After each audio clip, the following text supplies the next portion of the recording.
August 20 വിശുദ്ധ Bernard. ജനനം 1090. Bernard 22-ാം വയസ്സിൽ സിറ്റോക്സിലെ ആബിയിൽ പ്രവേശിച്ചു. എന്നാൽ 3 വർഷത്തിനു ശേഷം ഷാംപെയിൻ രൂപതയിൽ വെളിച്ചത്തിൻ്റെ താഴ്വര എന്ന ആശ്രമം സ്ഥാപിച്ചു. ജീവിതകാലം മുഴുവൻ മഠാധിപതിയായി മറ്റ് സന്യാസിമാരെ നയിച്ചു. സുപ്രധാനമായ മിഷണറി പ്രവർത്തനങ്ങളുമായി ധ്യാനാത്മക ജീവിതത്തെ എങ്ങനെ സമന്വയിപ്പിക്കണമെന്ന് വിശുദ്ധ ബർണാഡിന് അറിയാമായിരുന്നു.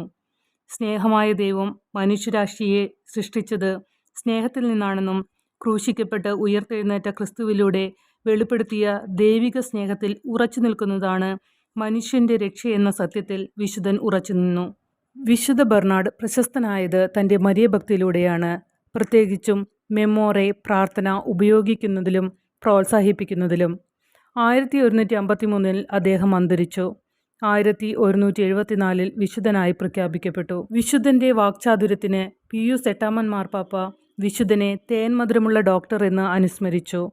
ബെനഡിക്റ്റൻ 16-ാമൻ വിശുദ്ധനെക്കുറിച്ച് പറഞ്ഞു: അവൻ മാതാവിനെക്കുറിച്ച് വിശദമായി എഴുതിയതുകൊണ്ടല്ല, മറിച്ച് സഭയിൽ അവളുടെ പ്രധാന പങ്ക് മനസ്സിലാക്കി സന്യാസ ജീവിതത്തിൻ്റെയും മറ്റെല്ലാ രൂപങ്ങളുടെയും ഉത്തമ മാതൃകയായി അവളെ അവതരിപ്പിച്ചതുകൊണ്ടാണ് അദ്ദേഹം ഒരു മരിയോളജി ഡോക്ടറായി അനുസ്മരിക്കപ്പെടുന്നത്.